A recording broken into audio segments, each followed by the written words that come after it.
good. Give your neighbor another 10-finger woo. Woo. Okay.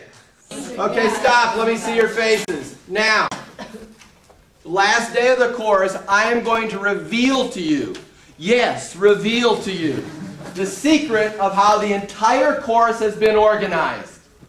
Rubbing your hands together. Tell your neighbor, oh, sweet mama, I can't wait for this. Ready, go. Tell your neighbor. Oh, sweet mama, I can't wait for this. All right, listen very carefully. Now, Nick, what we have here is really a double journey.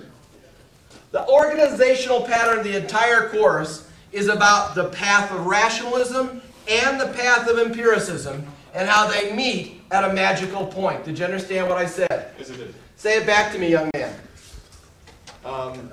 The whole course, we can see, is divided between two lines, the rationalistic line and the empiricistic line, or empiricism line. And they all meet at one point, a magical point. Okay. Give him a 10-finger woo. Woo. Turn to your neighbor. Waggling your finger in your neighbor's face. Say what Nick said. Ready, go. Talk.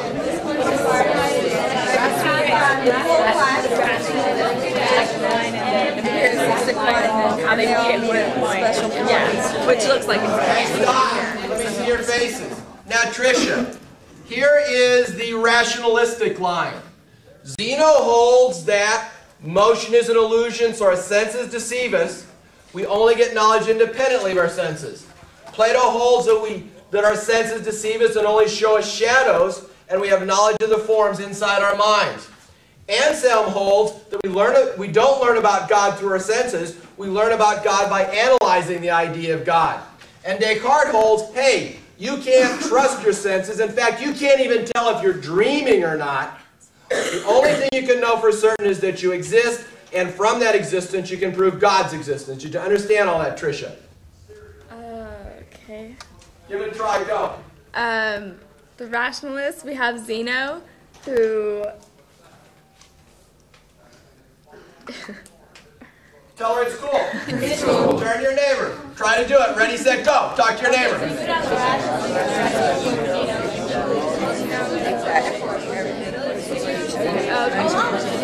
Plato believed in the forms, and just elaborate on that. Anselm believed that Stop. Tabitha, everyone focus. Now Tabitha, let's talk about the rationalism line.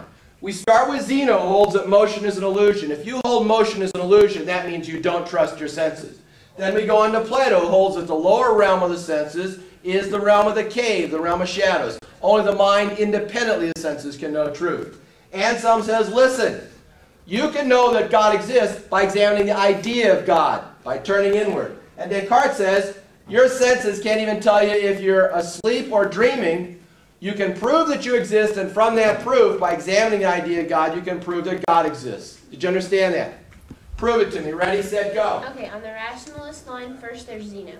And Zeno believed that motion was an illusion, and by saying that, he said that we can't really trust our senses, so therefore he's not an empiricist. And Plato believed in the realm of forms, which was, you know, the perfect realm, and everything below it was just an imperfect copy of that. And so by saying that, he's saying that we, independently of our senses, have knowledge of the realm of forms. And Anselm believes that we can know the idea of God, or we can know God by examining the idea of God. So he's saying that we don't know God through our senses. And then Descartes says that we can't be sure of our senses because they deceive us of things even up close. And so, yeah, he's not an empiricist either. Okay. That's better than a 10-finger woo. That's a 10-finger rolling woo. Ready, go. Woo. Turn to your neighbor. Say what Tabitha said. Ready, set, go. What'd you say?